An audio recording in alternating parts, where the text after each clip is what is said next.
What's poppin', Carolina Nation and all my Pantherologists? Welcome to yet another edition of Pantherology.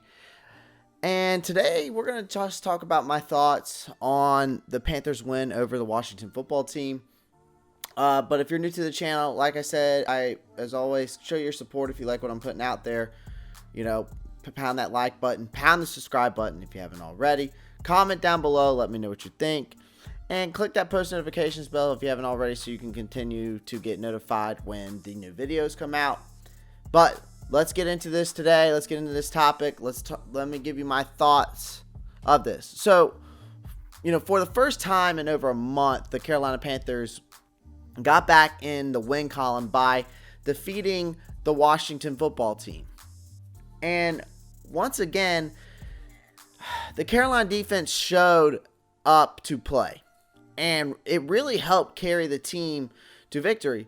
The unit finished the day only allowing 108 yards on the ground and forced Washington head coach Ron Rivera to benching starter quarterback Dwayne Haskins after going 14 for 28 for 154 yards and 2 picks. The one area that really stood out was the Panthers' pass rush. As a team, the Panthers combined for 8 quarterback hits and 3 sacks and had both Haskins and backup QB Taylor Hinkie, I think that's how you pronounce it, running outside the pocket. Generating pressure was something the Panthers really struggled at, early this season. But the last few weeks haven't been much different. Just in the past 5 games, Carolina has registered 16 sacks and 38 quarterback hits. Now, having rookie Gross-Matos finally healthy has helped this pass rush be more productive alongside Brian Burns, Efe Abada, and Marquise Haynes Sr. Now, prior to the start of the 2020 season, the indication seemed to be that Carolina was going to be able to move the ball offensively and was going to have to outscore teams to win games due to a young and thin defensive unit. Surprisingly enough, it's been actually the defense has not only carried the Panthers to victory on multiple occasions, but as they kept them in games, and they lost as well.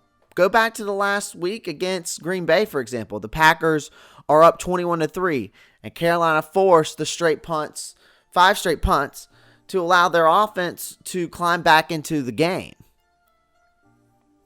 Now, has this defense played exceptionally well? I don't know if I'd go that far.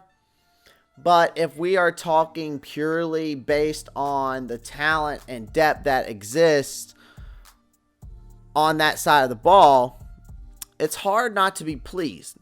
Now, defensive coordinator Phil Snow has done a terrific job with this young group.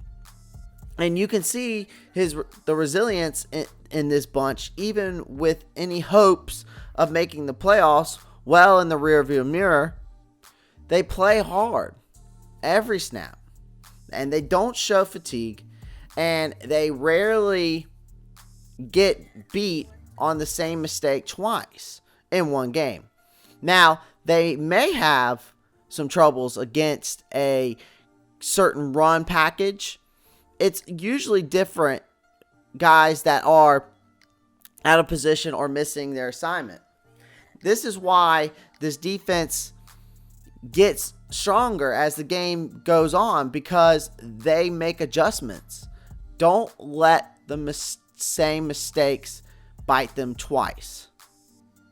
When you look at this group, the results have been shocking, to say the least. I mean, they've been without Kawan Short and Stephen Weatherly up front, and a very thin at linebacker, and have primarily used just 2 corners. We knew coming into the season that depth was going to be an issue. But luckily for Carolina, their young guys have stepped up and have played well. So you can start to see the future of the defense formulating with Gross-Matos, Burns, Derek Brown on the line. Then, of course, Jeremy Chin in the back end. Those four guys in particular, plus linebacker Shaq Thompson, are going to be building blocks for Phil Snow. If they are able to build around those guys, this defense has the ability to turn into a top 10 unit in the league in just a couple of years.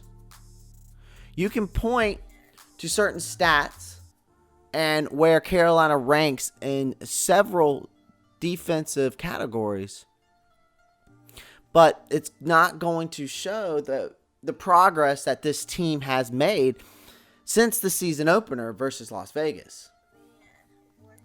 So Phil Snow won't get much recognition this season because of the Panthers having a losing record and not being an upper echelon defense. But he has done a remarkable job of getting this much production out of his guys. The future is certainly bright for not only the Carolina Panthers, but Phil Snow as well. So, guys, those were my thoughts on the Panthers' win over the Washington football team. Comment down below. Let me know what you think. Pound that like button. Pound that subscribe button if you haven't already. And click that post notifications bell so you know when the new videos come out. Panther Nation, Pantherologists, keep pounding.